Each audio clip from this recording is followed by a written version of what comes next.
parlé par nos prières. Nous avons parlé par nos cantiques, par nos requêtes. Nous voulons maintenant nous taire. Que le Maître nous parle. Ainsi, moi, ton serviteur, le pasteur Jean-Claude Mackenzie, afin que tu puisses nous parler au travers de lui. Et en sortant d'ici, que nous soyons émerveillés et que nous puissions témoigner que Dieu nous a parlé. Nous te prions au nom de Jésus-Christ. Amen. Jésus a établi le Seigneur de son nourrir.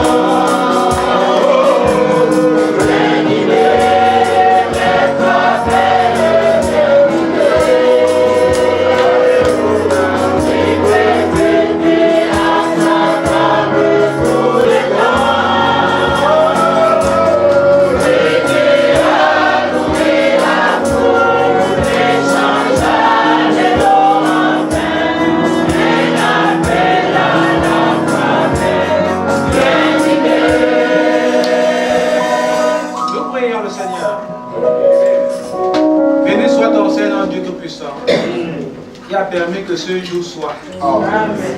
Parce que tout dans la nature exécute le plan de Dieu. S'il y a un malade ce matin, tu le savais qu'il y aurait un malade et tu permettrais, Seigneur, que ce malade écoute ce que tu as prévu qu'il écoute ce matin.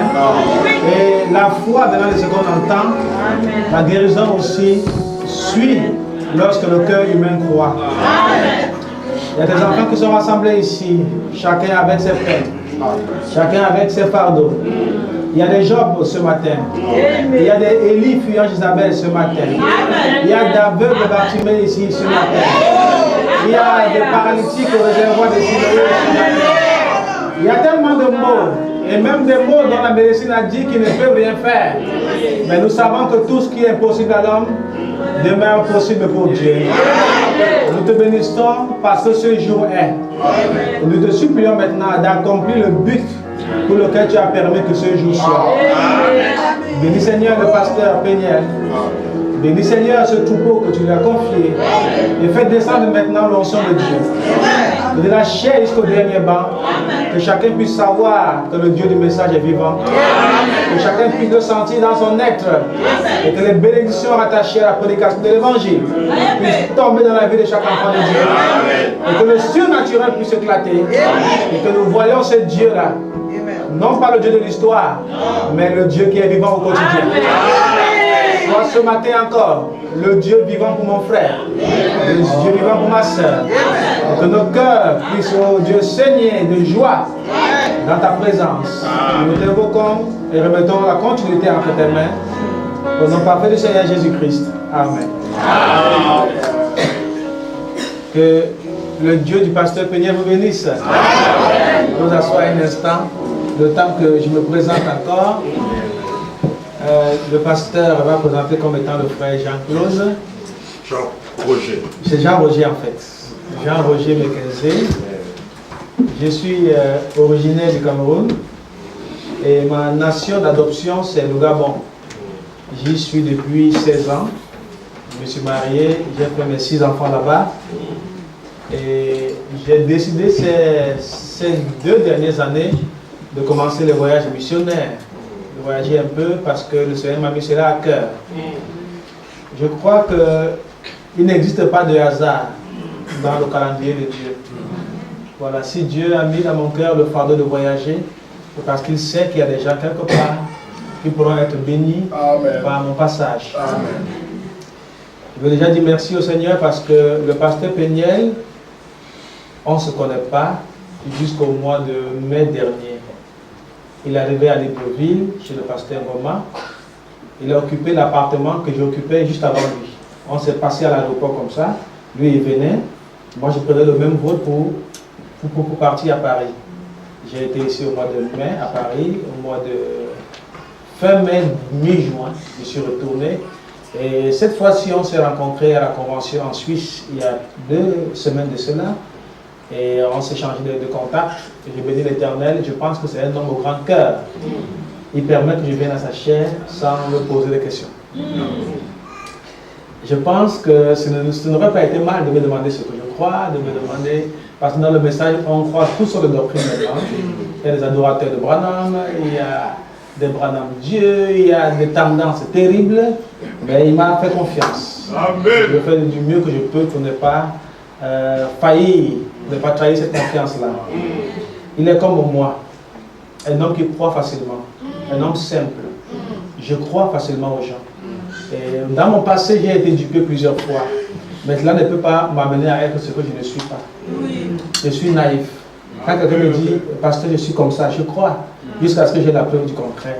Je me suis fait avoir plusieurs fois. Et je crois que c'est un homme honnête, un homme qui est comme moi. Et j'aime cela. Je n'ai pas reçu d'instruction pour le message de ce matin.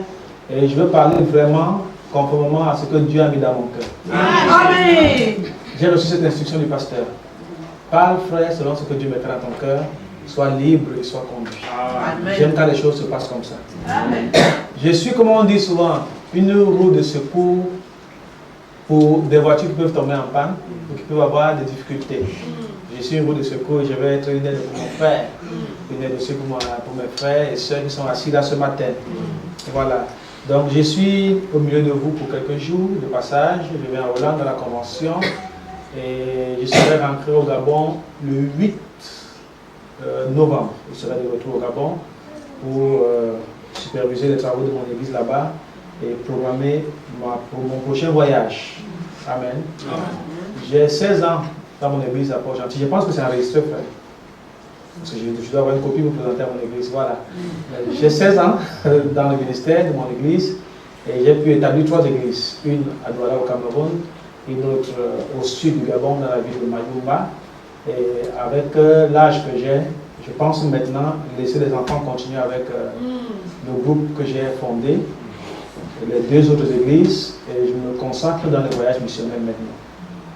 Parce que c'est ça ma vocation. Je suis missionnaire du ministère. Alors pour le faire, il fallait d'abord que je prépare mon quartier général, c'est bien. J'ai des enfants qui assurent la relève. Le Seigneur continue à appeler pour son œuvre. J'ai été très bien reçu dans votre vie. J'ai eu un accueil très chaleureux par le pasteur, par sa charmante épouse. Et j'ai mangé très bien. Depuis que je suis arrivé en Europe, je n'ai pas mieux mangé comme ça. Je peux le dire sincèrement parce que je suis un peu un régime. Et c'est un peu... c'est pas très bien de rentrer dans les maisons des gens et commencer à imposer une manière de vivre. Alors, généralement, je me contente de ce qu'on m'offre. Mais arrivé chez le pasteur, je ne me suis pas contenté. On m'a offert ce qui correspond à mon régime. Directement, et puis par révélation comme ça, tout est au pic, que ce soit les yaourts, c'est sans sucre, que ce soit des légumes, que ce soit des choses naturelles, et puis c'est pas salé, c'est correct, c'est parfait. Et le Seigneur permet que je sois aussi une bénédiction pour eux. Amen. Amen. Amen. Voilà, donc c'est le peu de paroles que j'avais à vous dire pour la salutation. Maintenant, la place revient au grand roi. Amen. Est-ce que vous croyez? Amen. Quand David disait, mon cœur est dans la joie quand on me dit, allons. Alléluia. Parce que là-bas, Dieu a quelque chose à nous dire. Nous sommes des croyants, les gens qui croient à un Dieu vivant. Amen. Notre Dieu de maman, il est vivant. Amen. Alors s'il est vivant, il parle. Amen. Et quand il parle, ses enfants et son peuple doivent l'écouter. Amen. Frère, les politiciens écoutent d'autres politiciens. Oui. Les hommes qui sont établis dans les États écoutent la voix du gouvernement. Quand le président de la République doit parler, les gens sont attentifs. Ils sont attentifs parce que c'est la parole du président, c'est la parole qui a une autorité. Le président peut gracier un condamné. Est-ce que vous savez? Le tribunal peut condamner quelqu'un, peut condamner et le président vient le gracier. Et le tribunal peut affranchir et acquitter quelqu'un, et le président vient remettre la personne en prison. Vous savez cela? Ce sont des règles spéciales qui ne concernent que des chefs d'État. Amen. Alléluia. Maintenant, ça c'est dans le naturel. Et dans le spirituel aussi, nous avons un président, un roi souverain, qui peut nous gracier ce matin. Peu importe ton problème, et il peut te gracier ce matin. Parce que le naturel typifie le spirituel. Ce n'est pas le contraire, hein? Ce n'est pas le spirituel qui typifie le naturel, non. C'est le naturel qui typifie le spirituel. Parce que William Branham nous enseigne, il dit que quand nous sommes quittés de la pensée de Dieu, nous sommes venus dans la chair, sans passer par la théophanie. C'est pourquoi nous ne nous souvenons pas du spirituel. Donc Dieu, pour nous amener à comprendre le spirituel, a tout mis dans le naturel. Amen. Amen. Alléluia. Si dans le naturel, un roi, un président, un dictateur peut gracier, ça veut dire que dans le spirituel, le Dieu bon, le Dieu juste, le Dieu fidèle peut faire mieux pour toi. Et quand nous rassemblons pour l'écouter, nous devons avoir un cœur disposé. Frère, on peut parler ici pendant 2 heures de temps et ça ne concerne pas tout le monde. Mais la personne qui se sentira concernée dira: Dieu m'a parlé là. Là, Dieu m'a parlé. Là, c'est pour moi. Parce que la foi est attentive. Elle s'attend à quelque chose. Et quand Dieu parle, Dieu a pris rendez-vous avec beaucoup d'entre vous qui ont des problèmes, qui ont des difficultés, sur des situations compliquées. Dieu sait que vous allez écouter ce matin. Maintenant, il faudrait que vous parveniez à faire la différence entre ce que la chair dit et ce que l'esprit dit. Parce que je ne vous connais pas. Si je vous connaissais, vous pourrez dire que j'ai prémédité votre problème et je suis venu parler de votre problème. Je me réjouis de cette ouverture d'esprit que le pasteur m'a donnée. Alors je parle ce que Dieu m'a dit de vous dire. Amen. Si quelqu'un est disposé à recevoir Dieu ce matin, qu'il puisse simplement lever la main et dire: Seigneur, parle à mon cœur ce matin. Seigneur, solutionne mon problème ce matin. Alors nous lèvons pendant que nous prenons la parole de Dieu dans le livre de Luc au chapitre 10. Nous allons lire du verset 25 au verset 37. Évangile selon Saint Luc, chapitre 10, du verset 25 au verset 37.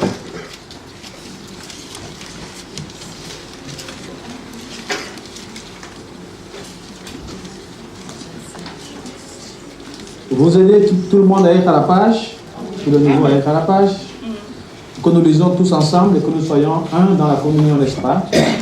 Évangile selon Saint Luc, chapitre 10, du verset 27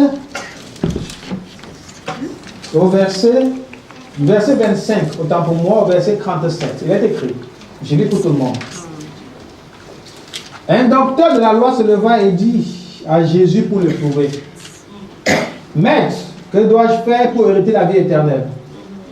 Jésus lui dit: Qu'en est-il écrit? Qu'est-il écrit dans la loi? Qui lis-tu?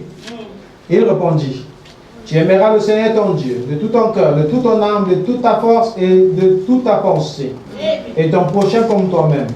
Tu as bien répondu, lui dit Jésus, fais cela et tu vivras.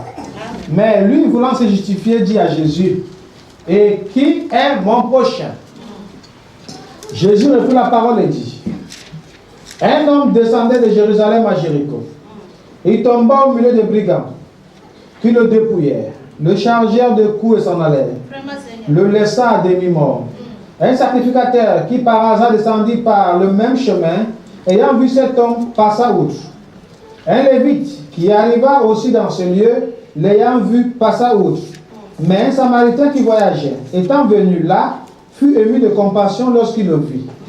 Il s'approcha et banda ses plaies en y mettant de l'huile et du vin. Puis il le mit sur sa monture, le conduisit à une hôtellerie et prit soin de lui. Le lendemain, il tira 2 deniers, les donna à l'hôte et dit: Aie soin de lui, et ce que tu dépenseras de plus, je te le rendrai à mon retour. Lequel de ces trois te semble avoir été le prochain de celui qui était tombé au milieu des brigands? C'est celui qui a exercé la miséricorde envers lui, répondit le docteur de la loi. Et Jésus lui dit, va et toi, fais de même.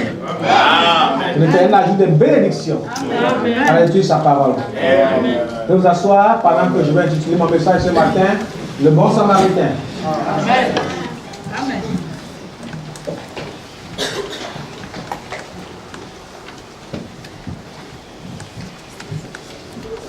Je ne suis pas habitué à votre climat. Donc, comprenez que je puisse avoir des signes de faiblesse par rapport à la fraîcheur. Amen. Mais la parole de Dieu n'a ni froid ni chaud. Elle est stable. Amen. Et elle s'adapte à toutes les situations. Amen. La même parole qui sauve les gens au pôle Nord. La même parole qui sauve les gens au pôle Sud. Elle n'a pas de problème d'acclimatation. Amen. Je parle sur le thème le bon samaritain. C'est le thème que le Seigneur a mis dans mon cœur pour vous. Amen. Amen. Amen. Je vais commencer par dire ce matin que je crois à la Bible comme parole de Dieu. Le caméraman peut fixer la caméra sur moi et aller s'asseoir pour que ceux qui sont derrière puissent me voir quand je parle. Amen. Puissent voir mes gestuels. J'ai vraiment le souci que chacun puisse se retrouver ce matin. Amen. Amen. Amen. Première chose que je vais vous dire, pour quelqu'un qui vient de plus de 6000 km, c'est que je crois que la Bible est parole de Dieu. Amen. Pourquoi crois-je que la Bible est parole de Dieu? Parce que c'est le seul livre au monde qui peut prédire les événements avec une précision chirurgicale. 1000 ans, 2000 ans, 3000 ans, 4000 ans avant que l'événement s'accomplisse. Vous êtes d'accord avec moi? Amen. Qui que vous soyez, je ne crois pas qu'un autre livre a été aussi précis depuis que le monde est monde. J'ai lu le livre des Chinois, écrit par Confucius. C'est un livre de sagesse. Et quand j'ai lu Confucius, je me rends compte qu'il a beaucoup tiré des proverbes du roi Salomon. J'ai lu le livre de Bouddha. J'ai lu le Coran. Ce sont les grands livres qui régissent les religions du monde. Frères, avec mon cœur le plus sincère devant vous, aucun de ces livres ne rivalise la Bible. Amen. Le Coran est un livre de code d'éthique. Vous devez être propre, vous devez avoir une bonne moralité, vous devez respecter ci, vous devez marcher comme ça. Non, il n'y a pas de prophétie dedans. Non. Mais quant à la Bible, depuis le premier verset Amen. de Genèse chapitre 3, lorsque la déchéance s'est abattue dans l'humanité, lorsque la femme a osé aller se compromettre avec le serpent qui était un homme, qui avait l'apparence d'un homme, vous connaissez l'histoire, qui marchait comme vous et moi, qui avait l'apparence humaine, et qui a accepté, et qui a pu séduire Ève, comme la Bible dit, parce que Ève répond en disant à Dieu, le serpent m'a séduite. Et donc, elle avait pu se laisser séduire par le serpent, et elle a enfanté l'enfant de la discorde, que la Bible a appelé Caïn. Et quand Dieu est descendu pour constater cela, Dieu se tourne vers l'homme qui était le pasteur. Parce que je crois que Dieu établit toujours un pasteur. C'est l'homme à qui Dieu demandera les comptes. Que vous le vouliez, que vous ne le vouliez pas, il y a des choses que nos inquiétudes ne peuvent pas changer. Dieu a un programme, Dieu a un plan. Il a créé son monde. Il peut avoir des difficultés de compréhension entre sa volonté et ce que nous pensons. Cela ne veut pas dire qu'il n'est pas Dieu. Quelqu'un dira, mais pourquoi souffrons-nous si Dieu est Dieu? Pourquoi permet-il qu'il y ait des morts en Syrie s'il est Dieu? Pourquoi permet-il qu'il y ait des tremblements de terre un peu partout sur la face de la terre s'il est Dieu? Pourquoi permet-il qu'on puisse gazer les gens, des enfants innocents, avec des gaz chimiques en Irak, en Syrie? Pourquoi laisse-t-il faire? Il est Dieu. Amen. Le fait que nous ne le comprenions pas ne signifie pas qu'il n'est pas Dieu. Amen. Alléluia. Parce que frère, c'est sa volonté qui doit être faite et non la nôtre. Il y a 2000 ans, si vous lisez bien Matthieu chapitre 24 et chapitre 25, vous verrez que le Seigneur a prévu tous ces événements. Il a dit, au temps de la fin, vous entendrez parler de guerre et de bruit de guerre. Il y aura des tremblements de terre. Il y aura des calamités. Des royaumes se lèveront contre d'autres royaumes. L'amour du plus grand nombre se refroidira. Il dit, mais vous, chrétiens, ne paniquez pas, car ce ne serait pas encore la fin. Ce serait le commencement des douleurs. Matthieu chapitre 24. Il y a bien un frère. Mais je pense qu'il faut être insensé pour ne pas croire que 2000 ans après, lorsque ces choses commencent à s'accomplir, que je ne puisse pas lever la tête et dire, oh Seigneur, voilà ta parole s'accomplit. Il a prévu. Amen. Amen. Amen. Je vais un peu plus loin, parce que je vous dis que je crois que la Bible est la parole de Dieu. Amen. Amen. Je suis prêt à croire le Coran, s'il m'est prouvé que le Coran est plus parole de Dieu que la Bible. Je suis prêt à croire le livre de Confucius, ou de Bouddha, ou de tous ces philosophes-là, s'il y a une preuve spirituelle que c'est la parole de Dieu. Ce n'est pas de Dieu. Maintenant, le Coran a pris son essor au 6e siècle. Entre le 6e et le 7e siècle, n'est-ce pas? Avec la naissance de leur prophète. Maintenant, il y a des choses dans le Coran qui contredisent ce que la Bible dit. Est d'accord? Amen. Maintenant, humainement parlant, le pasteur fait une lettre il y a 10 ans. Et il prétend avoir reçu de Dieu la lettre qu'il m'a faite, n'est-ce pas? Je viens aussi prétendre 10 ans après lui, écrire une lettre qui n'est pas le même Dieu. Amen. Et je me permets de contredire les histoires qu'il a racontées dans sa lettre. Entre sa lettre et la mienne, à quelle lettre accordera-t-on le crédit? À la lettre qui a été écrite avant, n'est-ce pas? Parce que ça relève les faits. Quand la Bible nous dit que Abraham a eu une femme au nom de Sarah, et que c'est elle qui devait enfanter le fils promis. D'accord? Quand la Bible nous dit que Abraham a pris Isaac, le fils promis, et l'a amené à la montagne pour l'immoler. Lorsqu'il voulait l'offrir, Dieu a dit, Abraham, laisse ton fils. Voilà un bélier à côté, prendre, n'est-ce pas? Mais le Coran prend la même histoire et nous dit qu'il ne s'agissait pas d'Isaac. Est-ce que vous voyez un peu la scène? Attends, sur ce point-là, l'autre livre a été écrit 3000 ans avant, 2500 ans autour de là. Et vous venez écrire l'autre 2000 ans après pour dire que la scène là, ce n'était pas Isaac, c'était Ismaël. Vous voyez qu'on ne peut pas chercher à laquelle croire. C'est aussi clair et simple que ça. La Bible est un livre de prophétie. Dans Genèse chapitre 3, lorsque Dieu descend, il se rend compte que le serpent a causé du désordre dans le jardin. Il se tourne vers le pasteur Adam. Adam, aurais-tu mangé le fruit de l'arbre dont je t'avais dit de ne pas manger? Adam dit, la femme que tu as mis à mes côtés m'a donné et j'en ai mangé. Dieu se tourne vers la femme. Madame, Ève, oui, aurais-tu mangé du fruit? Ève dit, le serpent m'a séduite et j'en ai mangé. D'accord? Maintenant, Dieu ne part pas demander des explications au serpent. Parce que le serpent n'est pas son enfant. Oui. Amen. Dieu dit, toi Adam, tu es mon enfant. Ève, tu es un produit dérivé. Bon, pour vous, je traite une alliance avec vous. L'alliance parfaite, vous l'avez déchirée. Nous allons repartir sur une nouvelle alliance. Bon, toi, Tom, jusqu'à ce jour, tu vivais dans une condition parfaite. Tu n'avais ni faim, ni soif, ni difficulté, rien du tout. Tu vivais dans un paradis en harmonie. À partir d'aujourd'hui, tu mangeras la sueur de ton front. Et là, maman appelle cela une nouvelle alliance. Amen. Amen. Adam n'a pas d'ordre à donner. Il dit à Dieu, Seigneur, c'est ta volonté, j'ai péché, je l'accepte. Toi, Ève, madame, bien, tes désirs désormais se tourneront vers lui. Et là, madame dit, avant, il n'était pas ainsi. Amen. Les désirs d'Ève ne se tournaient pas forcément vers la femme, vers le mari. C'est pourquoi elle s'est permis d'aller écouter le serpent. Elle était libre. Et là, madame dit, nous retournons au paradis. Et quand nous retournerons au paradis, nous retournerons dans la première alliance. La femme ne sera plus soumise à l'homme. Mais nous vivons dans les conditions de la seconde alliance où les choses doivent être ainsi. Le monde peut vous prêcher la liberté de la femme, la liberté d'expression et tout ce qu'elle veut. Nous savons que Dieu a donné la confiance à la femme une fois elle a trahi. Dieu a dû terminer ça. Amen. Est-ce que vous êtes d'accord? Ce n'est pas moi. C'est le livre parle. Je peux respecter Angela Merkel.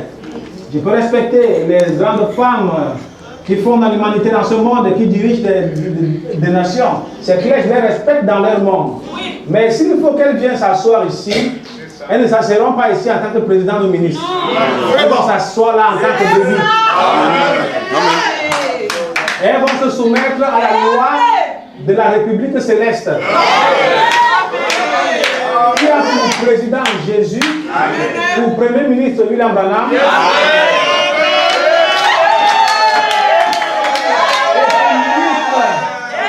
et pour ministre des Affaires intérieures, délégué à Liège pour les circonstances du temps, le pasteur Péniel.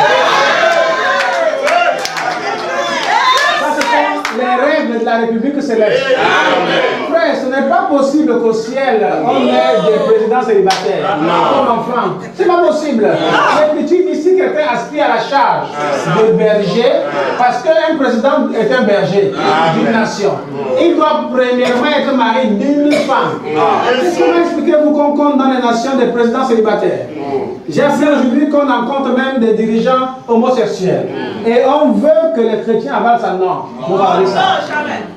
Chacun est dans son monde, chacun dit comme il veut, mais nous savons que Dieu a ses règles et ses principes. Amen. Femme, puisque tu as désobéi à la parole, désormais, tous tes désirs se tourneront vers l'homme. Il dominera sur toi. C'est Dieu qui précise. Non seulement tes désirs se tourneront vers lui, mais il dominera sur toi. Et, conjonction de coordination, tu enfanteras avec douleur. Amen. Il n'en était pas ainsi avant.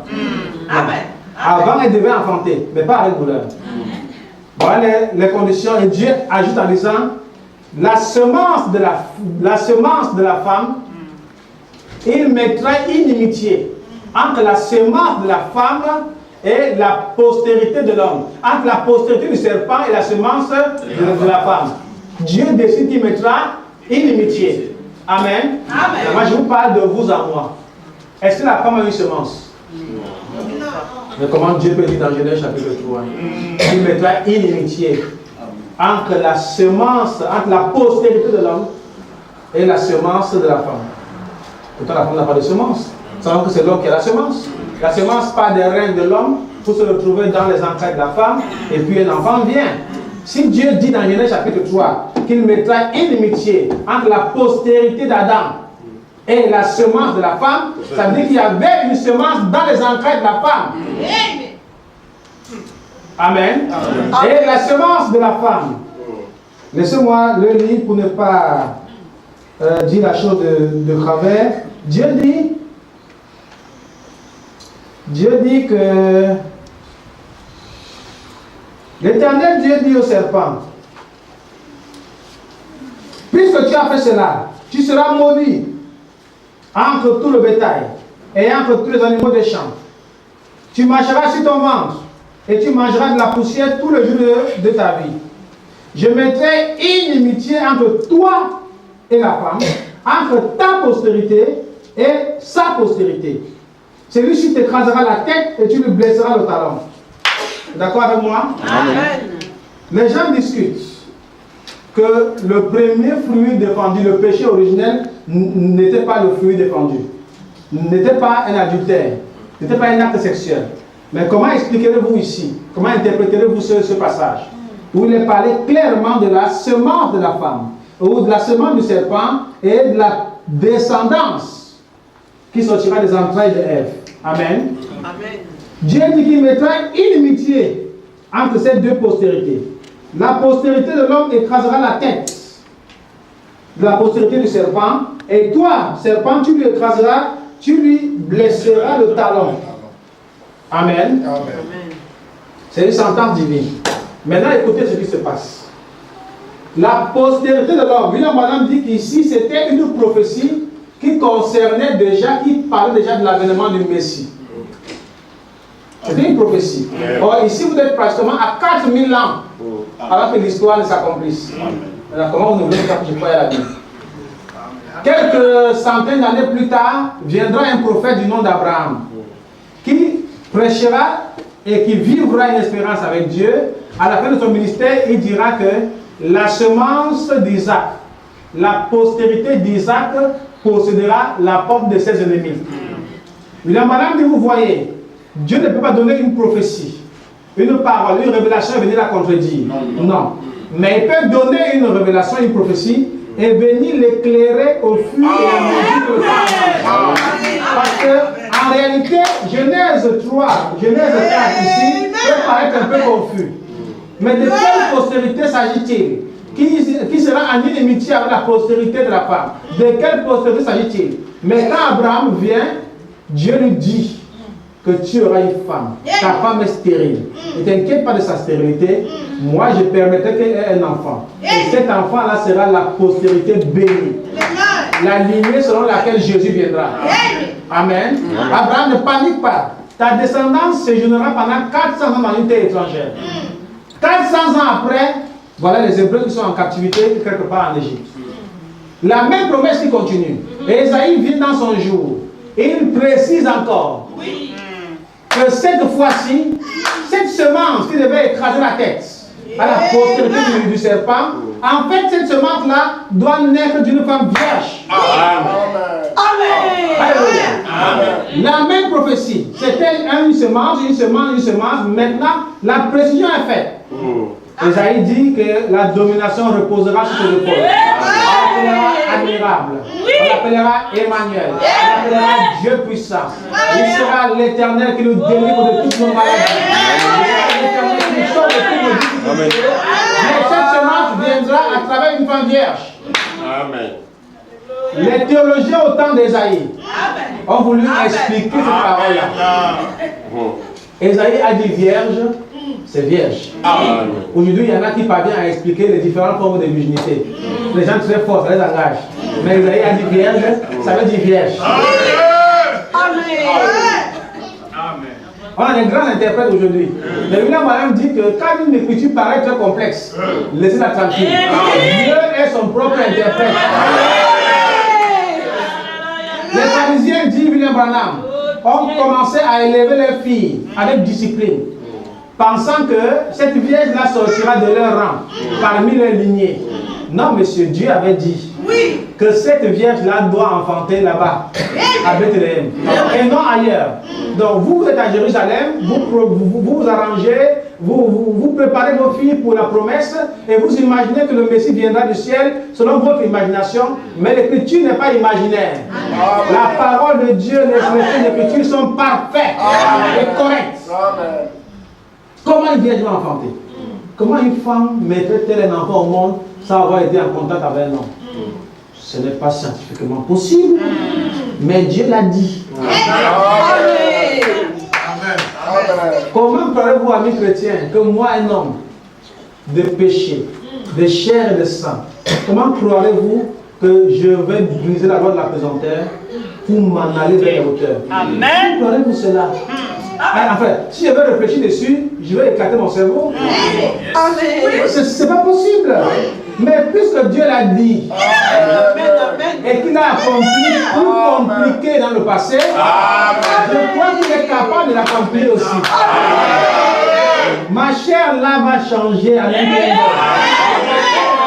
Celui qui l'a déclaré va tenir sa parole. Il a bien dit en un clin d'œil. Il a dit qu'en un clin d'œil, la corruption va revêtir l'immortalité, va revêtir l'incorruptibilité. Il faut d'abord que cette transition ait lieu.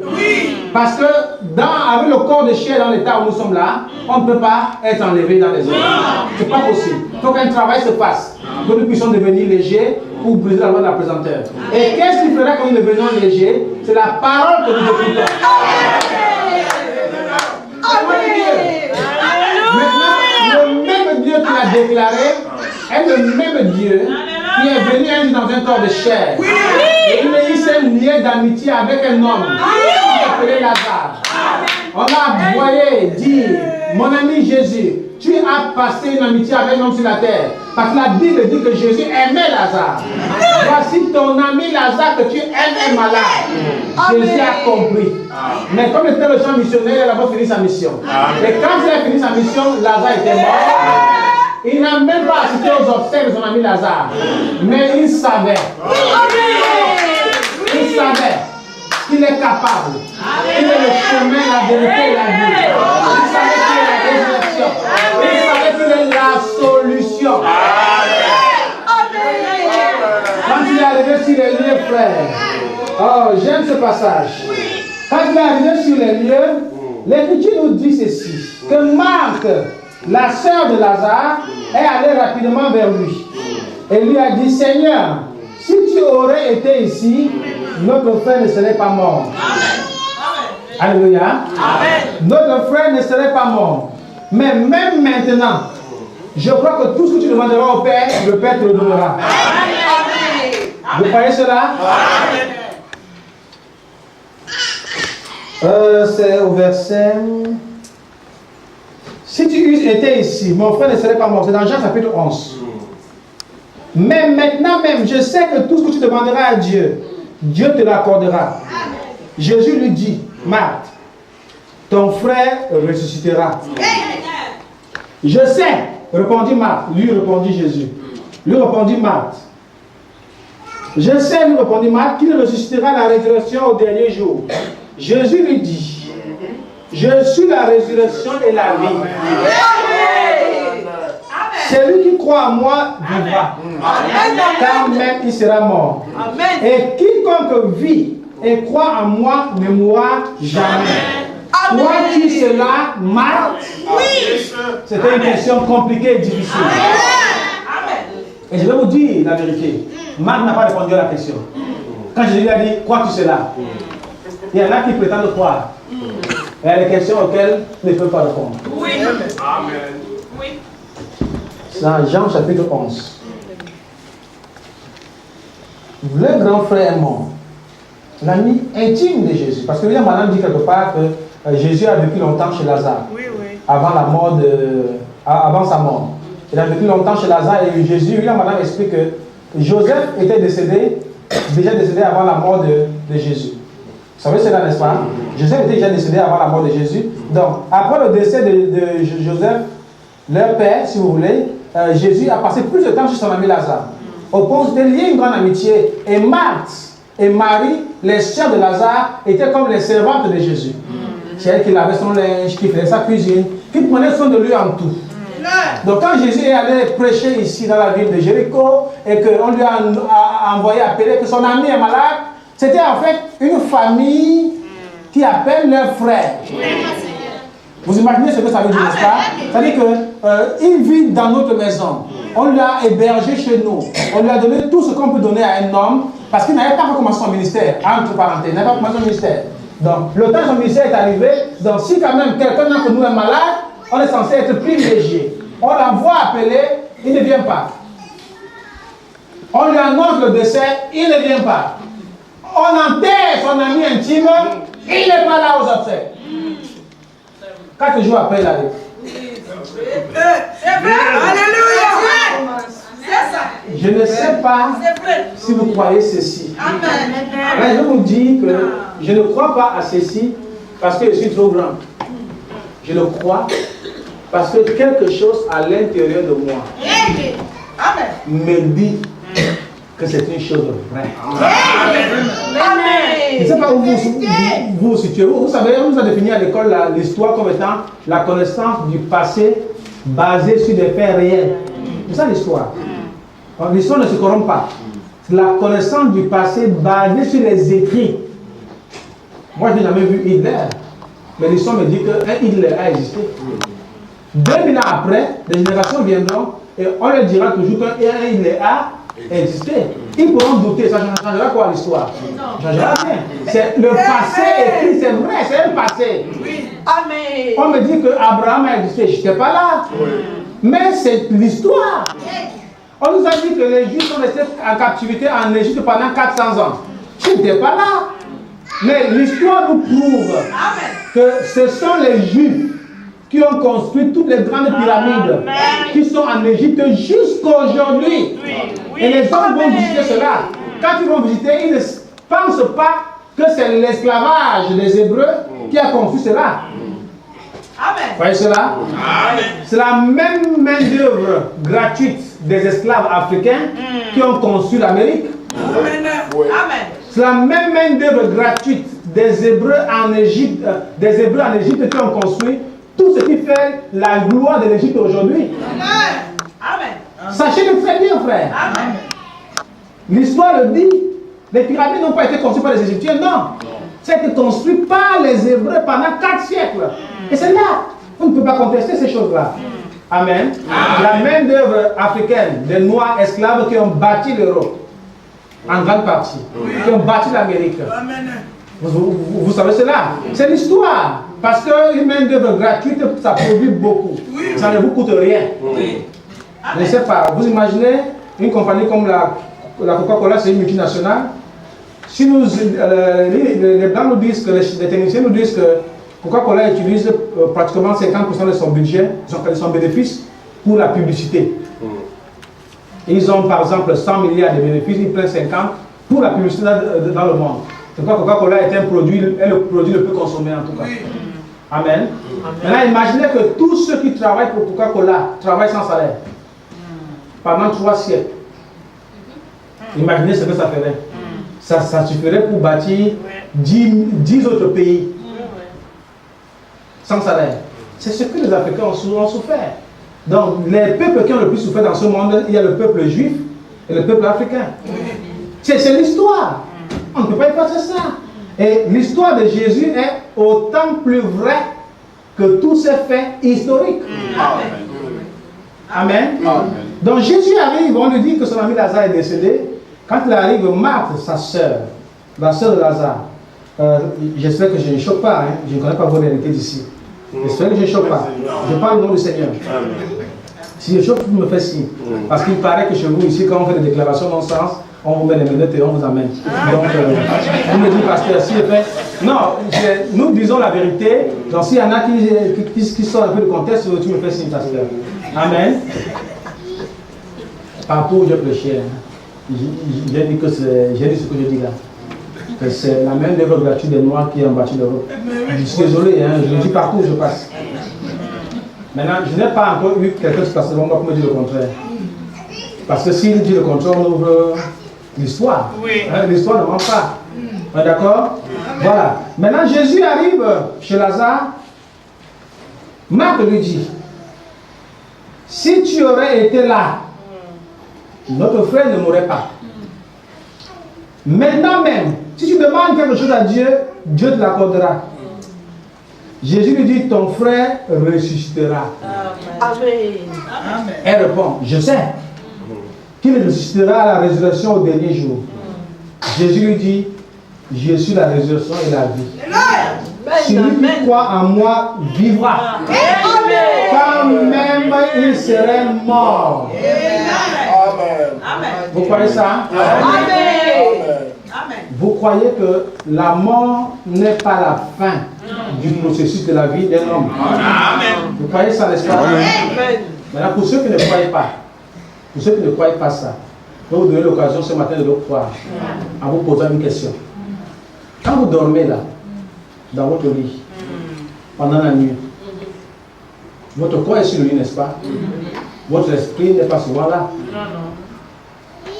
Amen. Je pense que chacun a pu expérimenter ça. Quand on dort, le corps est là, l'esprit n'est pas là. Il y en a même à l'église. Pendant qu'on prêche, le corps est là, l'esprit n'est pas là. Ceux qui n'ont pas expérimenté à la maison l'expérimentent ici. C'est ça. Oui, d'accord? Amen. Non, c'est des faits qu'on ne peut pas refuter. Amen. Et on nous a appris à l'école que lorsque quelqu'un dormait, frère, vient un peu ici, que lorsque vous allez réveiller un enfant qui dort, il vous est interdit de le réveiller brusquement. Pourquoi? Parce que le retour de son esprit, de là où il est, pour revenir dans le corps, si le réveil est brusque, là peut créer un traumatisme émotionnel. Est-ce que vous savez cela? Alors, quand vous le réveillez doucement, l'esprit revient. Et l'esprit reprend sa position dans son être et le réveil est serein. Il peut vous dire, oh là là, j'étais à Paris à la Tour Eiffel. Est-ce que vous saisissez? Mais il était réellement à Paris, à la Tour Eiffel. Et quand vous le faites pour un prophète, il peut vous dire, à l'instant même, si vous filmez la Tour Eiffel, j'ai laissé là-bas une dame, habillée en ensemble bleu. Cette dame-là, elle a des chaussures de couleur noire. Elle a 3 petits-enfants, 2 garçons et une fille. Si vous allez vérifier à l'instant, vous le verrez. Est-ce que vous savez cela? Et William Branham vivait comme ça. Un prophète vit dans 2 mondes. Ce qu'il voit dans le monde céleste est une réalité vérifiable. Bien sûr. Est-ce que c'est cela? La mort, en ce moment, est la séparation des 3 sphères. Le corps, l'âme et l'esprit. C'est ça la mort. Et la résurrection, c'est le rassemblement encore des 3 sphères. Il n'existe pas de mort sans passer par l'étape du sommeil. Tout le monde passe par là. Parce que le sommeil permet déjà à l'esprit de partir. Mais l'âme et le corps restent là sur le lit. Mais l'esprit part. Or, il y a mort maintenant. Si l'esprit là ne revient pas, frère, c'est terminé pour toi. L'âme va attendre que l'esprit revienne. L'esprit ne revenant pas, elle aussi, elle va partir. Et il y a séparation de ces 3 sphères. Le corps retourne à la poussière. L'âme retourne vers celui qui l'a servi durant sa vie. Et l'esprit retourne à Dieu qui donne l'esprit. Amen. C'est 3 destinations. Et quand il y a résurrection, comme tu fais le cas pour Lazare, Jésus appelle Lazare. Ça veut dire que le corps est là. Le corps n'est qu'un, comment on appelle ça? Un instrument qui obéit. Le corps n'a pas de pouvoir sur lui-même. C'est l'esprit qui donne les directives au corps. Vous savez cela, n'est-ce pas? Vous ne pouvez pas vous lever sans que l'esprit ait donné un ordre. Amen. Donc, quand Jésus arrive vers Lazare, il pose la question à Marc. Je suis la résurrection et la vie. Celui qui croit en moi vivra quand même il serait mort. Et quiconque vit et croit en moi ne mourra jamais. Marc, crois-tu cela? Maintenant, dans Jean 11, chapitre 26, Marc ne répond pas à la question. Marc dit ceci. Marc dit, oui Seigneur, je crois que tu es le Christ, le Fils de Dieu qui devait venir dans le monde. Ce n'est pas la réponse à la question. Est-ce que c'est Jésus comprend que les chrétiens croient parfois par zèle, par excès de zèle. Mais quand les circonstances difficiles arrivent, ils vont comme ça. Amen. Alléluia. Frère, quand Jésus est ressuscité, ses propres disciples l'ont taxé de fantôme. Ses propres disciples. C'est un fantôme, Jésus dit non. Un fantôme n'a ni chair ni os. Venez et touchez. Un fantôme n'a ni os. C'est difficile, frère. C'est pour dire que Dieu est tellement grand et précieux dans ce qu'il dit qu'il n'est pas possible pour lui de se tromper. C'est nous qui ne pouvons pas croire. Dieu, frère. Le soleil se lève. Depuis que le monde est monde, le soleil n'a jamais eu de retard. C'est toujours levé. Il a toujours fait croître les semences dans les champs. Il a toujours été à l'heure. Il a toujours donné sa lumière. Tant que le ciel reste ciel et que Dieu reste Dieu, il n'y a pas un homme qui peut fabriquer une horloge aussi précise que le soleil, que la lune, que les étoiles. Non! Il ne faudrait pas que l'opulence et le modernisme vous amènent à croire que Dieu n'existe pas. C'est faux. Nous ne croyons pas à la théorie de l'évolution. Nous ne croyons pas ça. J'ai reçu chez moi un pasteur qui venait de la Pologne. Ça fait longtemps qu'il s'appelle Jésus. Jésus citait quelque chose comme ça. J'ai eu des discussions avec lui par rapport à ce qu'on croyait ici chez vous sur la théorie de l'évolution.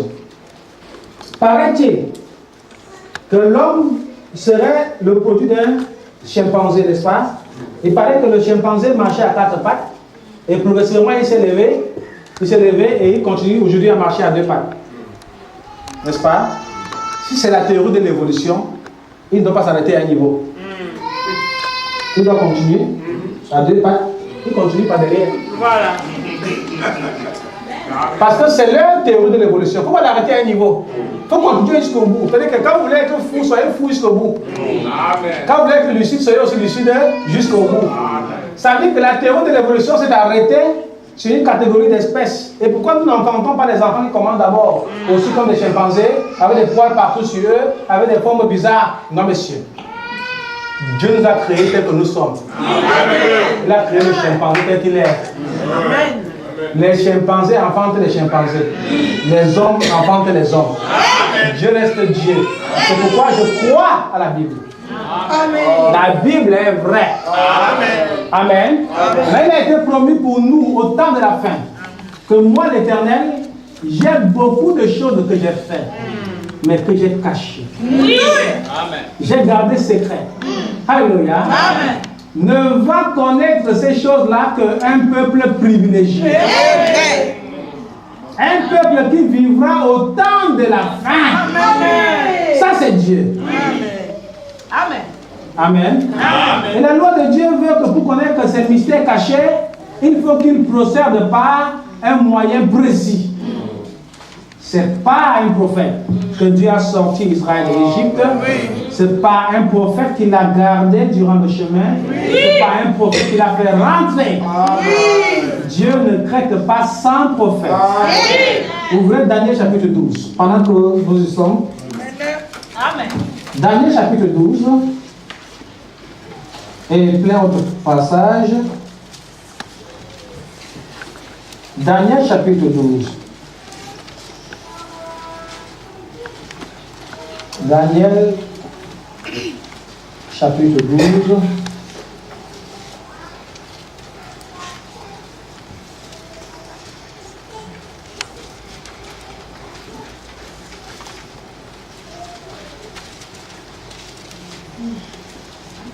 Si quelqu'un a la page, il peut le pour nous.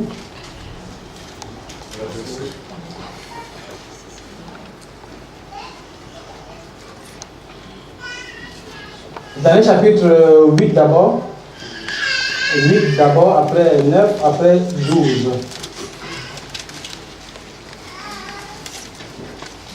Daniel chapitre 8. Verset 19. On va commencer par là. C'est Daniel qui voit des choses.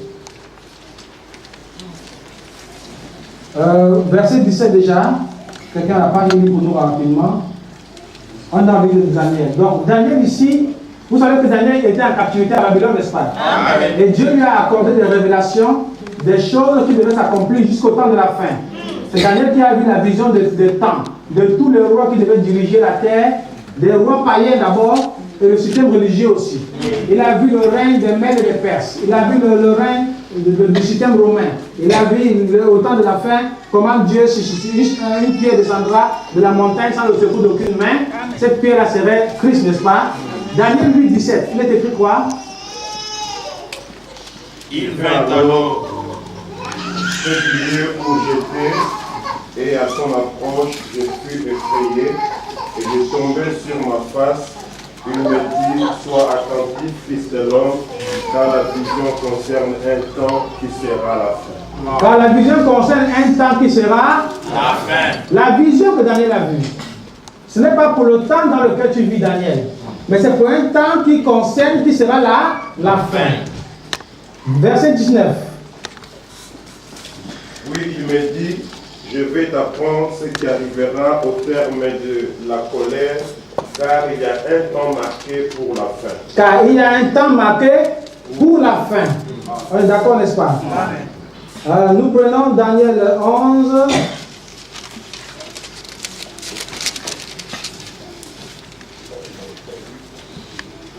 Daniel 11, nous lisons des versets entrecoupés parce qu'on n'est pas le titre de Daniel. Verset 35. Quelques-uns des hommes sages succomberont. Daniel 11, 35. Quelques-uns des hommes sages succomberont. Comme il répondit, va Daniel, car ces paroles seront tenues secrètes et scellées jusqu'au temps de la fin. Il y a autant de passages qui montrent que l'Éternel a des choses qu'il avait prévues qui devaient être révélées en ce temps de la fin. Amen. Amen. Ce sont ces choses-là, ces vérités mystères, divinement révélées, qui ramèneront littéralement la foi de l'enlèvement. Parce qu'il y a un retour à la foi de l'enlèvement, il y a une foi pour la guérison, il y a une foi pour avoir faim et demander à manger, on te donne, il y a une foi pour avoir le palier et aller à la pharmacie prendre le médicament. Je vous le dis même à la pharmacie, hein, vous prenez le Doliprane sans croire que le Doliprane va vous guérir, ça ne vous guérira pas. Il faut avoir la foi que là où mes pieds me conduisent, là, à la pharmacie, le médicament là, c'est Dieu qui a inspiré ça aux hommes de science. Pour que je puisse prendre et que la carne normale. Il y a une foi pour tout cela. Et là, madame dit, même lorsque vous commissionnez votre enfant, va, faites telle chose et reviens. Là, madame dit, qu'est-ce qui ira et il reviendra. Avec tous les dégâts qu'il y a dans ce monde. Qu'est-ce qui couvre. Là, madame dit, c'est une foi que vous exercez. N'allons pas sur la base de la foi que vous avez manifestée. Il existe une foi pour toutes choses. Il existe aussi une foi pour l'enlèvement. La foi de l'enlèvement est toujours emmaillotée de ces choses que Dieu avait réservées, cachées, et qu'il a révélées dans le ministère de William Branham. Et quand il est dit qu'au temps de la fin, je vous enverrai Élie le prophète. Avant ce jour grand et redoutable, frère, cette prophétie-là est plus compliquée à croire que la prophétie virginale. Amen. Elle est plus compliquée, pourquoi? Parce que la prophétie d'une femme qui devait enfanter, une femme vierge qui devait enfanter, est une prophétie déjà passée. Il est plus facile de croire ce qui est passé qu'à ce que Dieu fait présentement.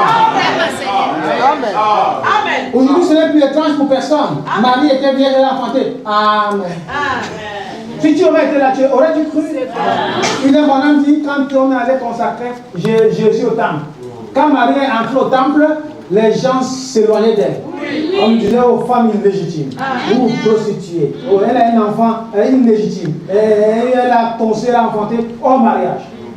On s'éloignait d'elle. Les gens ne croyaient pas. Mais Dieu avait accompli sa parole. Et le même Dieu qui a fait que les Hébreux traversent la mer Rouge à sec. Parce que l'écriture est précise dans les détails. J'aime la Bible. J'aime la Bible. Les hommes de science disent que ce n'est pas vrai. Qu'il y a une période de l'année où la mer Rouge tarit. Et la mer Rouge va tarir. Mais quelqu'un d'autre s'est levé pour dire, mais la mer Rouge, le niveau d'eau baisse. Mais ça ne tarit jamais. Parce que la Bible dit qu'ils ont traversé la mer Rouge à sec.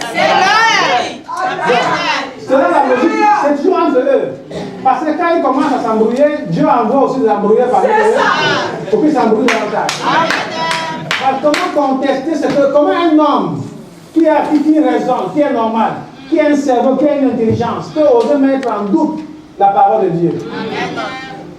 Ils disent non, il y a une période de l'année où les eaux baissent. Non. Parmi eux, l'autre a dit non. C'était la Bible dit qu'ils ont traversé à sec.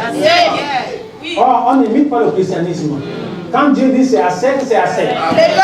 Parce que quand ils sont arrivés de l'autre côté, les Égyptiens ont vu que c'était vraiment sec avant de s'engager. Mais quand ils sont engagés, la promesse de Dieu concernait les Hébreux. Quand les Hébreux sont sortis, Dieu n'a plus de raison de garder la main à sec. C'est ça. Comme maintenant, Dieu préserve encore la terre. Parce que tu es là, mon frère. Parce que tu es là, ma soeur. Quand nous serons enlevés, William Branham dit la grande tribulation, ça battra alors sur la terre. Parce que Dieu n'aura plus de raison de protéger la terre. Alléluia. Donc, même les hommes d'État sont là aujourd'hui et règnent encore parce que tu es là. Tu n'es plus là, tu n'auras plus de raison de faire ces choses-là. Alléluia. Si Dieu tourne le dos à ce monde pour 30 secondes seulement, c'est que le diable en fera. Je ne vous souhaite pas d'être là pour voir ça. Seigneur, madame, ce sera après qu'on soit parti. Les calamités s'abattront sur la terre. Et je crois les Écritures. Je crois que c'est le livre le plus vrai. Croyez-vous cela? C'est pourquoi j'ai pu lire dans ce livre le passage de Luc chapitre 10 qui parle du bon samaritain. Amen. Parce que beaucoup nous suivent et ne comprennent pas pourquoi. On croit la Bible. J'ai lu dans ce livre le passage, de Luc chapitre 10, qui parle du bon samaritain. Et dans ce passage, il nous est dit des choses qui concernent l'évolution de notre foi aujourd'hui.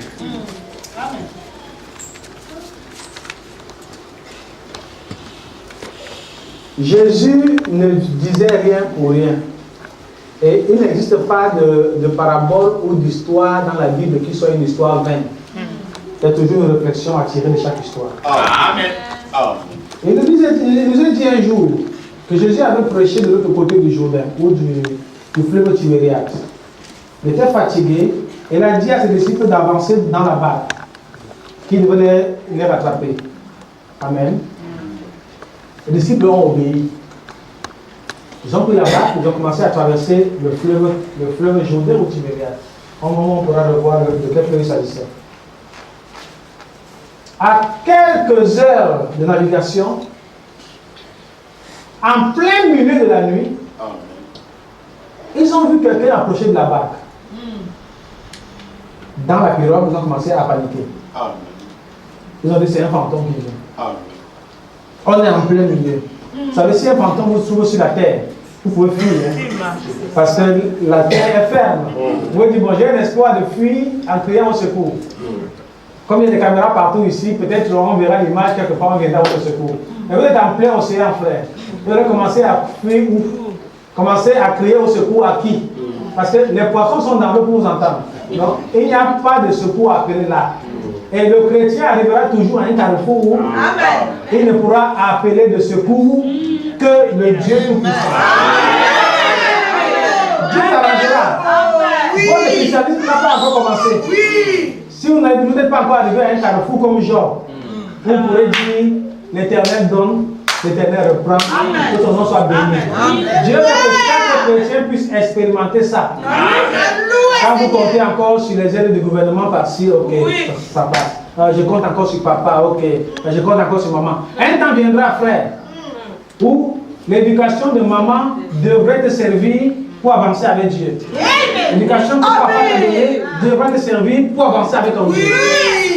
Un temps viendra où tu verras que l'aide de papa ne peut être utile pour toi. L'aide de maman ne pourra plus être utile. Si tu comptes trop, comme Esaïe comptait beaucoup sur le roi Osias, Dieu enlèvera Osias pour te permettre de regarder à lui. C'est ça les étapes normales de la vie de tout. Sans exception. Donc, jeune garçon, profite de l'éducation de tes parents maintenant. Parce que c'est encore le moment. Jeune fille, profite de l'éducation que ta maman te donne maintenant. Parce qu'un temps viendra où tu devras faire comme le petit aiglon. Voler tes propres ailes. Dieu restera là en haut. Le grand Dieu de Jéhovah. Et il dira, toi mon fils tel. Il t'appellera pas ton nom. Il ne t'appellera pas le nom de ton père. Ni par le nom de ta mère, il ne t'appellera pas ton propre nom. Il dira, lève-toi. Va les ailes. Tu là haut, mais grand aile, mais comment ferais-je? Tu dis, fais comme papa t'a appris. Fais comme maman t'a appris. L'Ancien Testament et le Nouveau Testament. Dans les deux. Tu parles une seule aile, tu vas de l'autre côté. Tu parles de l'autre, tu vas de l'autre côté. On va les deux pour pouvoir monter. Dans l'enlèvement, on sera par les deux ailes. L'enlèvement, il faut être équilibré. Dans l'ancien, dans le nouveau. On va les deux pour pouvoir monter. Et ce temps-là est proche.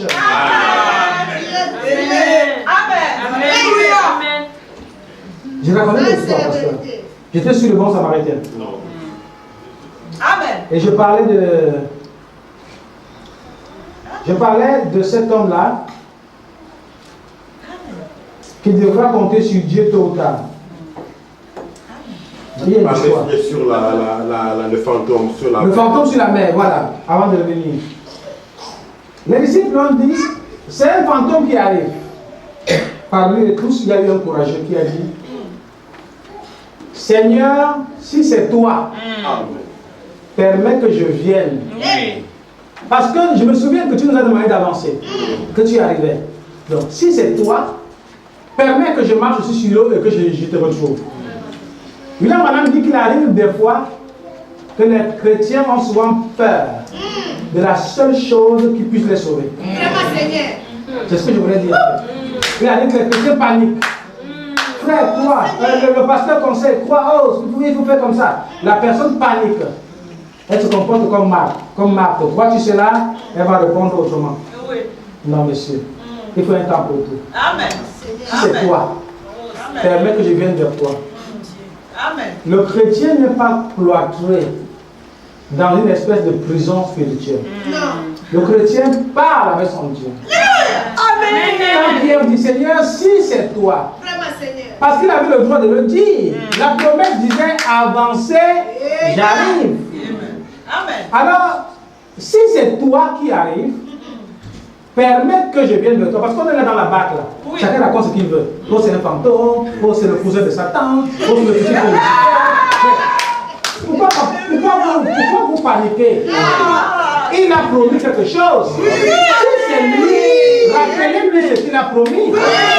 Si ce n'est pas lui, personne ne peut accomplir ce qui le concerne. Quand Jésus est venu, il était prophétisé que le Messie, quand il viendra, les aveugles verront, les paralytiques marcheront, les sourds entendront. Ça concernait le Messie. Un charlatan ne pouvait faire marcher un paralytique. C'était faux. Un charlatan ne pouvait pas. Amen. Amen. Le charlatan pouvait faire ses tours. Mais en ce qui concerne marcher les paralytiques, faire entendre les sourds, les aveugles voient, ça ce n'est que pour le Messie. On est paniqué, on se met à raconter n'importe quoi. Le message, il paraît que c'est pas vrai. Le message, il paraît que non, il ne paraît rien du tout. Rappelez à Dieu ce qui le concerne.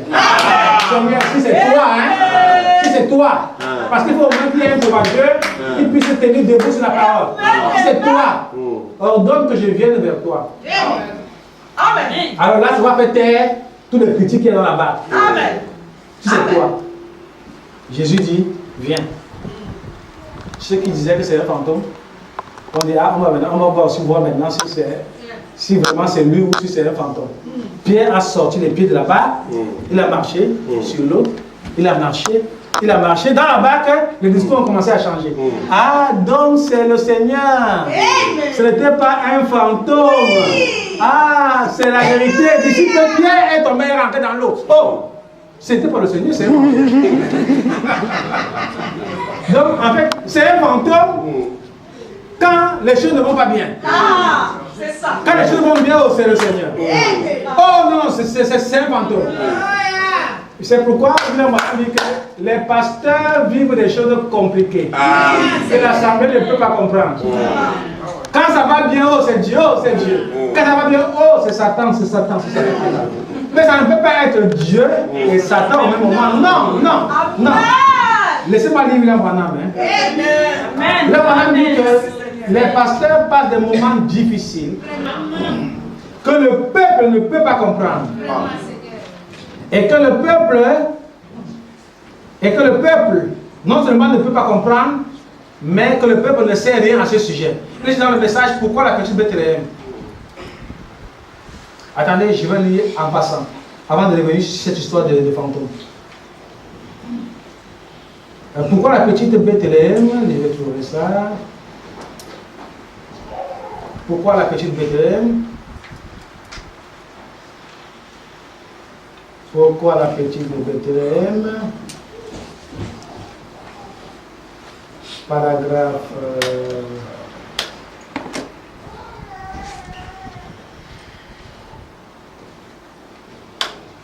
Pourquoi la petite Bethléem? Là, madame compare David au pasteur. Il dit David combattait non seulement les Philistins à l'extérieur, mais dans l'église, il se battait pour se défendre contre des croyances bizarres. Amen. Oui, il se battait de deux côtés. Et cela me rappelle ce que nous vivons. Nous les conducteurs. Ok, pourquoi la petite Bethléem, paragraphe 96 à 97. William Branham dit, vous savez, les conducteurs traversent parfois les choses que l'Assemblée ignore totalement. Amen. Amen. Il dit, quand vous pensez à des promesses que Dieu a faites, vous vous demandez pourquoi elles ne s'accomplissent pas. Ils n'en parlent pas à leur assemblée. Et il n'en parle pas aux gens qu'il côtoie. Mais il y a bien des frustrations dans le cœur d'un vrai conducteur. Il y a bien des frustrations. Il continue, il dit, David était assis là. La gorge lui brûlait. C'était au milieu de l'été. Les Philistins tiraient parti de la division entre David et Saül. Saül cherchait David partout. Les Philistins aussi. Et puis les Philistins cherchaient les Israélites. Vous parlez d'un temps de confusion. C'était à peu près comme maintenant. Et David se réfugiait dans de tels petits endroits, tels petits abris, c'est qu'il pouvait trouver quelques petits lieux forts.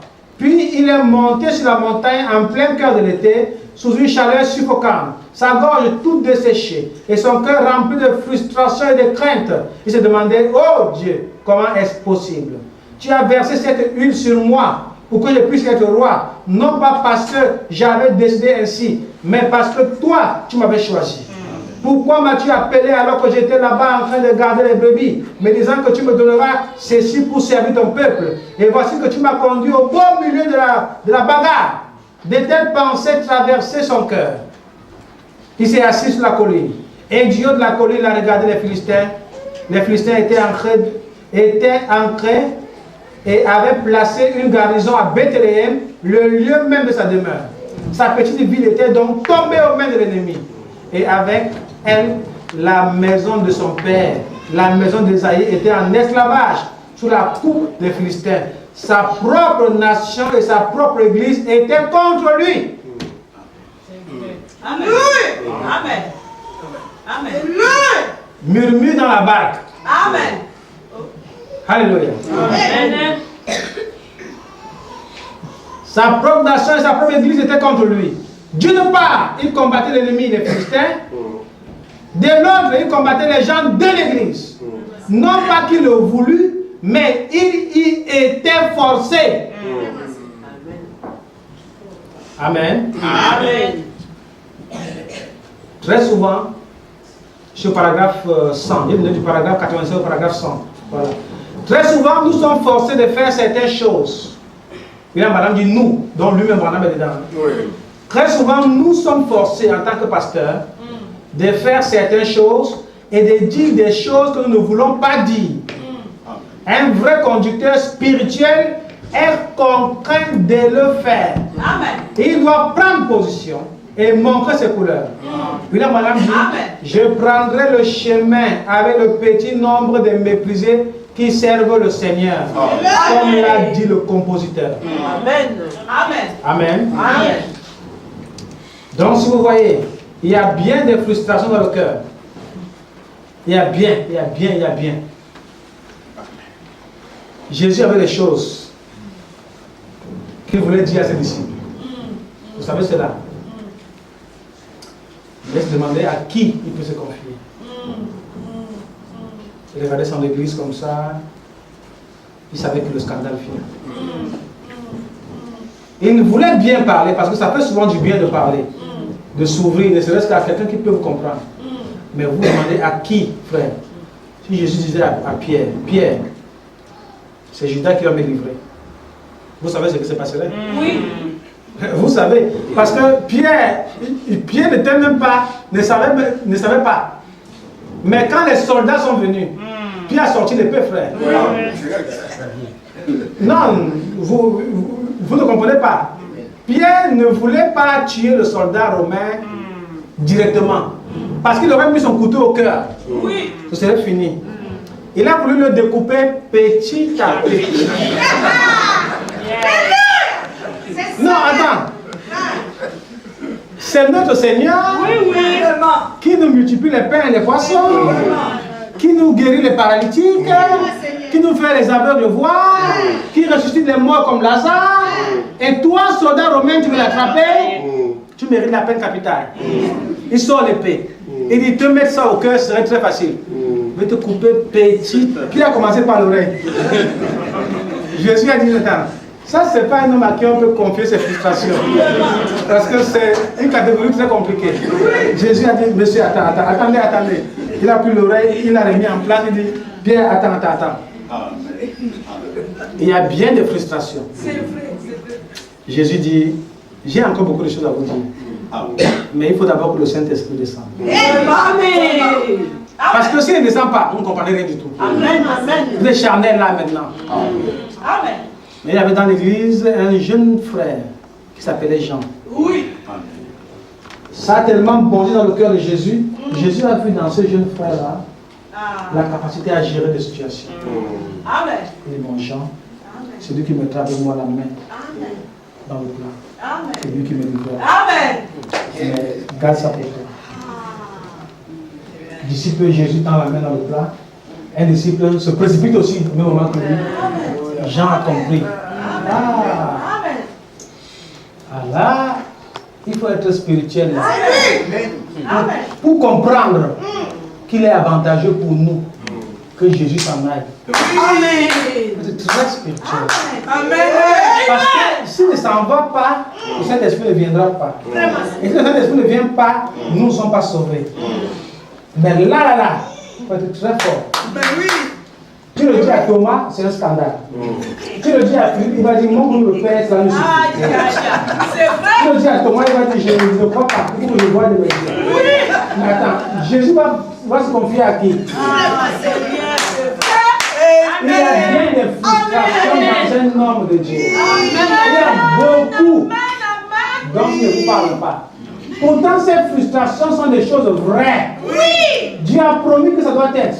Mais il regarde la promesse. Et il voit des gens qui persévèrent. Il se demande pourquoi la promesse ne s'accomplisse pas dans leur vie. Ça dépendait du pasteur. Chaque malade ici serait guéri maintenant. Amen. Ça dépendait de moi. Chaque malade ici serait guéri maintenant. Tous les problèmes avec les autorités, problèmes administratifs seraient résolus maintenant. Mais comme je ne suis qu'un instrument, la volonté de Dieu qui doit s'accomplir, alors je reste dans la frustration. Et si j'ose faire comme William Branham, allez dire à Dieu, Seigneur, mais pourquoi j'ai prié pour cette dame? Tu as permis qu'elle soit guérie. Mais quelques jours après, tu as permis qu'elle meure. Seigneur, pourquoi?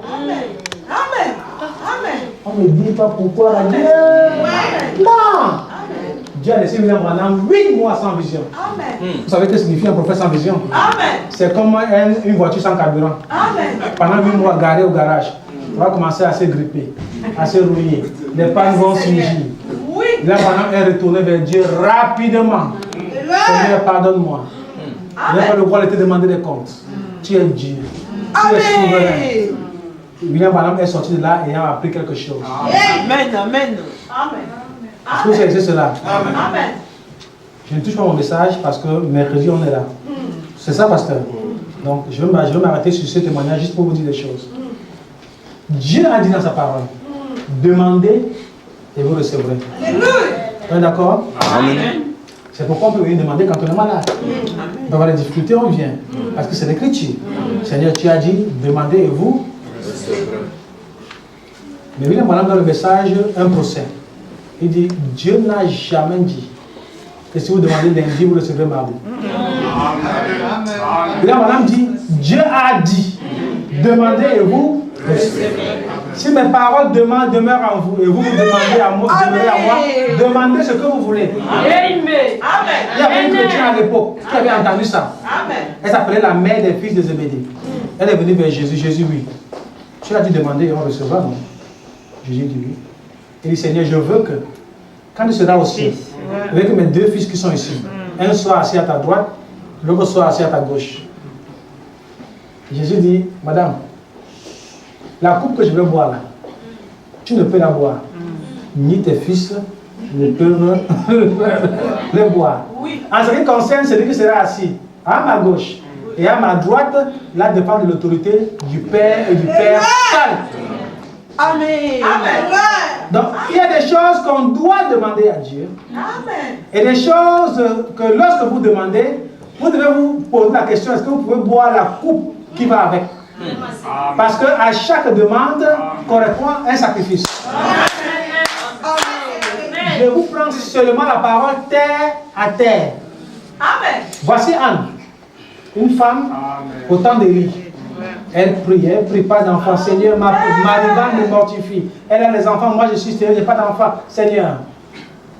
Elle vient un jour au temple, elle prie le cœur plein. Le sacrificateur écoute, Élie.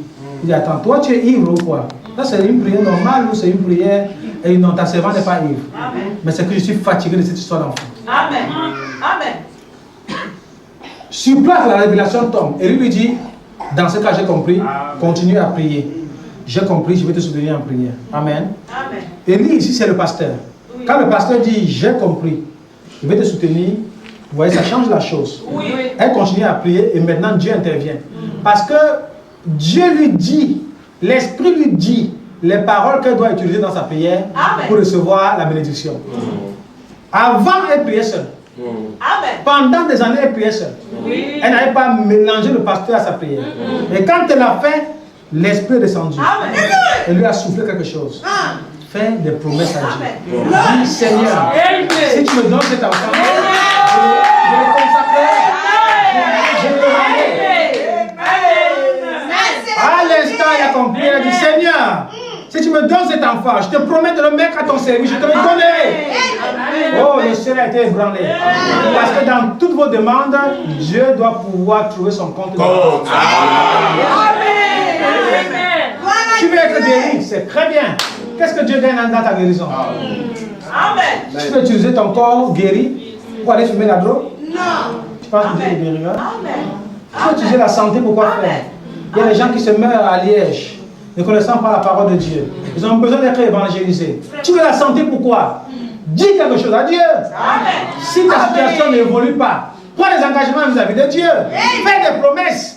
Tu verras. Lorsque Dieu trouvera son intérêt à te donner ce que tu demandes, tu verras que les écus des cieux s'ouvriront rapidement.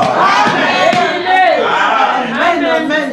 Dieu dit, demandez et vous recevrez. Amen. Si mes paroles demeurent en vous, vous demeurez en moi, demandez et je vous donnerai. C'est clair. Amen. Madame dit, Dieu n'a jamais donné de temps. Je n'ai pas dit vous demander lundi, vous recevrez avant dimanche. Non. Amen. Abraham a demandé la première année, il a reçu à la 25e année. Vraiment. Quelqu'un peut dire Amen. Amen. Ils avaient même diminué. Mais ça ne change rien à la vérité. Hein. La vérité reste la vérité. Ça ne change rien à la vérité. Donc, si tu es croyant, au point où nous en sommes, tu gagneras à avancer avec Dieu qu'à rester là à te poser des questions. Non. Tu avances avec Dieu. C'est difficile, on avance. Alléluia. Job a donné, Dieu a donné à Job des richesses, des bétails, des enfants. En un jour, tout est parti. Amen. La femme de Job vient dire, mais Job, monsieur mon mari, maudit ton Dieu et mère, que l'histoire s'arrête là. Réveillons madame, quand il commence ce passage, il dit, qui a appris à la femme de Job que la solution pour lui pour mourir consistait à maudire Dieu? Amen. Parce qu'elle a répété intégralement le contenu de la conversation de Dieu et Satan. Amen. Amen. Satan dit à Dieu, prive Job de ses richesses, tu verras, il te maudira en face. Amen. Vous êtes d'accord avec moi? Amen. Amen. Mais d'où sortent les mêmes phrases? De la même manière, dans la bouche de la femme de Job. Et là, madame, vous voyez, Dieu utilise généralement les hommes. Et le diable utilise généralement la femme. Ça, c'est la vérité. Je peux lire noir sur blanc.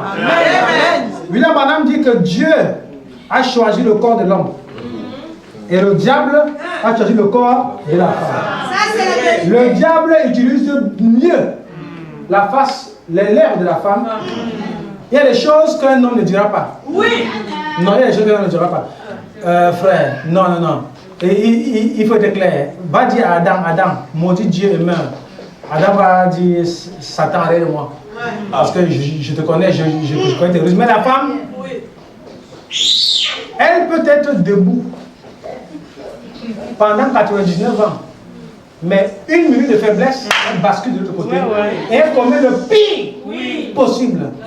Et là, madame dit, une seule femme immorale, une seule, Une seule femme immorale peut amener plus d'âmes en enfer que tous les cabarets de la Belgique rassemblés. Une seule femme immorale. Il faut faire très attention. Amen. Mais là, nous parlons de la femme immorale. On ne parle pas de la femme chrétienne, on parle de la femme immorale. Amen. Donc, il faut que chacun reste à sa place. Donc, demandez, vous recevrez. Voici comment Dieu procède. Frère, viens, on va illustrer cela pour que les gens comprennent. C'est bon, reste là. Tu considères que ce papier blanc est la solution à ton problème, n'est-ce pas? Alors tu le demandes. Je suis Dieu. Je tends le papier. Tends la main pour prendre. Avance pour prendre. Avance pour prendre. Avance pour prendre. Dieu t'embrasse. Amen.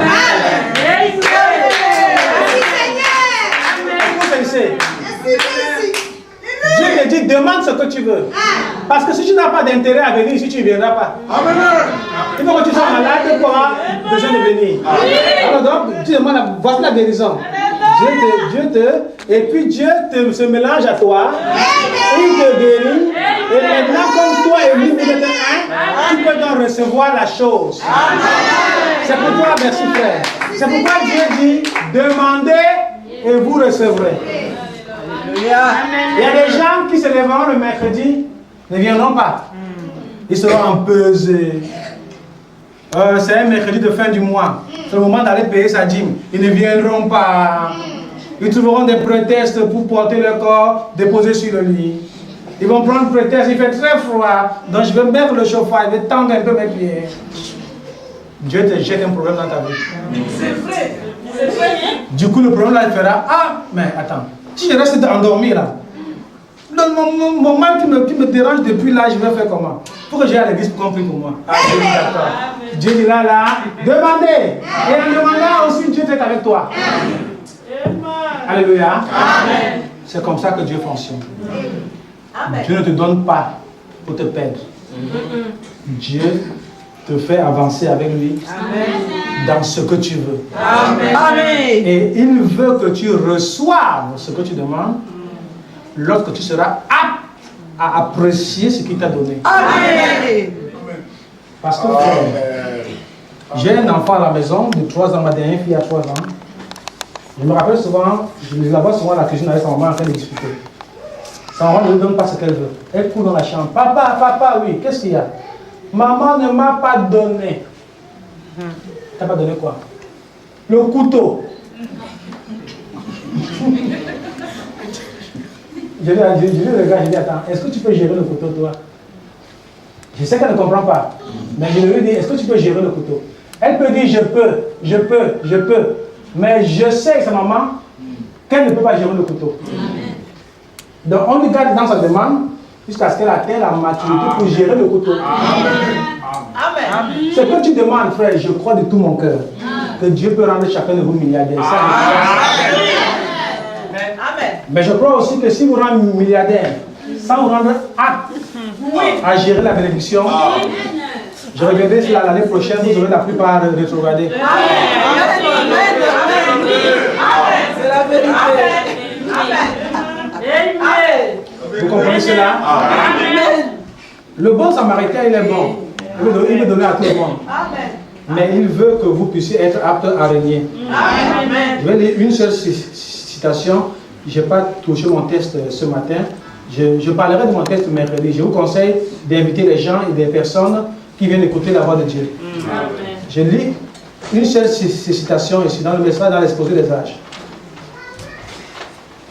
Exposé des âges.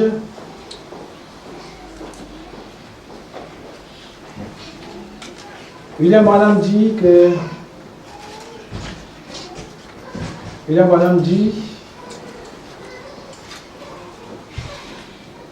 le chrétien doit être apte à gérer ce qu'il demande à Dieu pour le recevoir.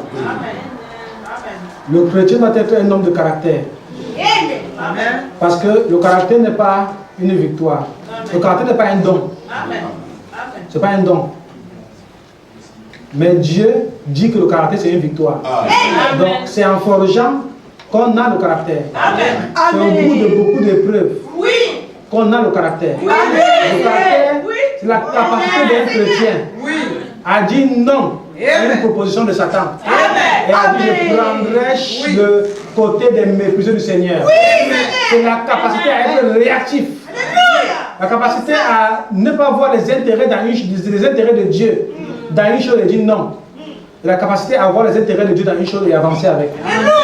C'est ça, le caractère. Et là, madame dit que le caractère n'est pas un don, c'est une victoire. Amen. Amen. Amen. Amen. Le caractère n'est pas un don. C'est dans l'exposé des âges, à la page 115, je n'ai pas retenu ici, je vais trouver. Voilà, ça va aller. Et là, madame dit que Dieu veut que nous puissions régner avec lui. Amen. Voilà, j'ai trouvé, c'est bon. Exposé des âges, page 111. Exposé page 111, je m'arrête par là. Il est écrit. Pourquoi Dieu n'intervient-il pas dans certaines situations de la vie? La raison se trouve dans Romains 8, 17, 18, dit William Branham. Or, si nous sommes enfants, nous sommes aussi héritiers. Héritiers de Dieu et co-héritiers de Christ. Si toutefois nous souffrons avec lui, afin d'être glorifiés avec lui. J'estime que les souffrances du temps présent ne sauraient être comparées à la gloire à venir qui sera révélée en nous. Amen. Si nous ne souffrons pas avec lui, nous ne pouvons pas régner avec lui. Il faut souffrir pour pouvoir régner. La raison en est qu'on ne peut tout simplement pas former un caractère sans souffrance. Le caractère est une victoire, pas un don. Un homme qui n'a pas le caractère ne peut pas régner. Car la puissance sans le caractère, c'est satanique.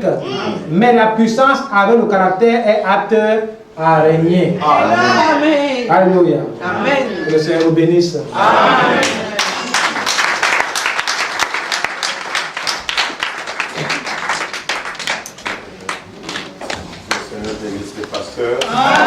Amen. Nous allons apprécier la parole, le conseil de Dieu. Nous allons continuer mercredi. Et comme le pasteur a dit, n'a pas eu le temps d'entrer dans le thème, mais je crois que nous avons été bénis. C'est depuis d'or-là, et nous prierons pour que mercredi, ça soit une bénédiction. Amen. Les Romains, on va prier. Il est déjà 14 heures. Cherchez d'abord le royaume des cieux. Tout le reste vous sera donné par-dessus. C'est le Saint-Esprit que vous êtes à gérer les milliards. Amen. Nous cherchons toutes ces choses-là. Tu peux les avoir. Mais si tu n'as pas le Saint-Esprit, ces choses-là peuvent t'amener loin de Dieu. Amen. La santé peut t'amener loin de Dieu. Comme je dis souvent, le diable s'en fout. Que tu sois en bonne santé ou que tu sois malade. Le diable s'en fout que tu sois pauvre ou que tu sois riche. Le diable, s'il sait qu'avec la santé, il peut t'amener loin de Dieu, il te donne la santé. S'il sait qu'avec la maladie, il peut t'amener loin de Dieu, il te donne la maladie. Amen. Le diable s'en fout que vous soyez comment non. Le but du diable, c'est de nous séparer de Dieu. Et le diable sait que d'autres personnes, s'ils sont malades, ils vont s'attacher plus à Dieu. Et d'autres personnes, s'ils sont malades, ils vont chercher les féticheurs. Amen. Et le diable sait que d'autres, s'ils sont en bonne santé, ils vont glorifier Dieu. Témoigner les donner au Seigneur. Donc s'ils sont en bonne santé, ils seront à la boîte de nuit. Amen. Donc, mais que dans toutes ces choses-là, Dieu puisse être ton motif. Amen. Amen. Que Dieu soit béni.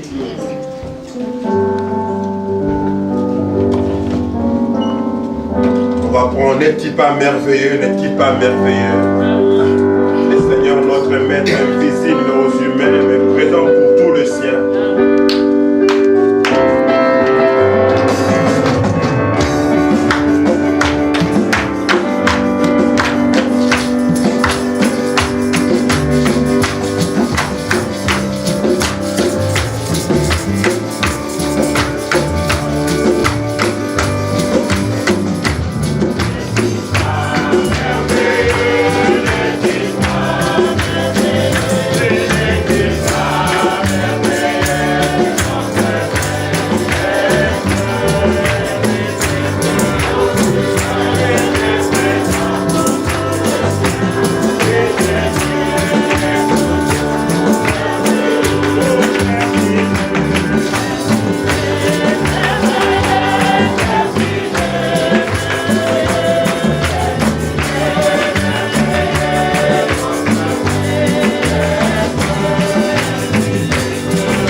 On va chanter ça et puis on va prier.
ta voix, alléluia.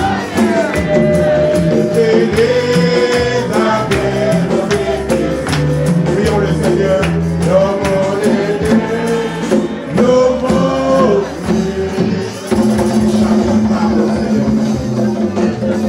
oh bien-aimé Père Céleste, je te suis profondément reconnaissant pour la portion de la parole que tu nous as accordée ce matin.